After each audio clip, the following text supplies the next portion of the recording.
2008 সালে কুষ্টিয়ার ভেড়ামারা উপজেলার হালিমা বেগম একাডেমি মাধ্যমিক বিদ্যালয়ের প্রধান শিক্ষক হিসেবে যোগদান করেন শরীফুল ইসলাম। তখন থেকেই ক্ষমতাসীন দলের রাজনৈতিক নেতাদের সাথে গড়ে তোলেন সখ্যতা। এরপর থেকে 16 বছর ধরে প্রভাব খাটিয়ে বিদ্যালয়ের ফান্ডের টাকা তছরূপ, ছাত্রছাত্রীদের কাছ থেকে অতিরিক্ত ফি আদায়, সার্টিফিকেট বাবদ অর্থ আদায় সহ করেছেন নানা অনিয়ম। আত্মসাৎ করেছেন বিদ্যালয়ের কোটি কোটি টাকা।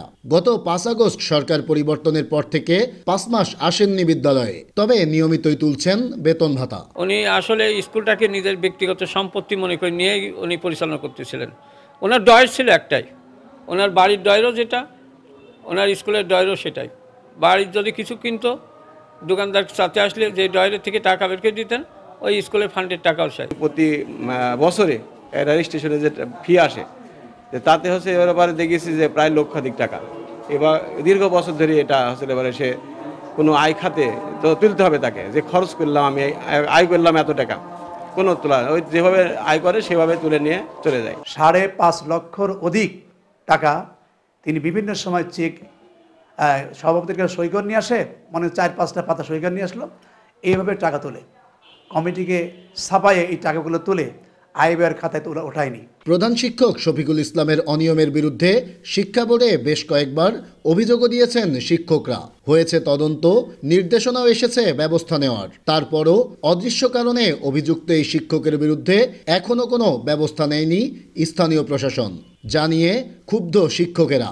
বোর্ড চিঠি দেওয়ার পরেও কেন আসলে ব্যবস্থা গ্রহণ হলো না, এতদিন হয়ে গেল, কেন সে এইভাবে স্কুলের বেতন এখনো তুলে যাচ্ছে, এই বিষয়টা আমরা বুঝতে পারছি না, বা কোন খুঁটির জোরে সে এইভাবে এখনো বল তবে ঘুরে বেড়াচ্ছে, এটা আমরা বুঝি না। আমাদের 29 জন শিক্ষকের জোর দাবি যে দ্রুত এই চিঠির আলোকে তার বিরুদ্ধে ব্যবস্থা নেওয়ার জন্য আমরা তার সুষ্ঠু বিচার চাই।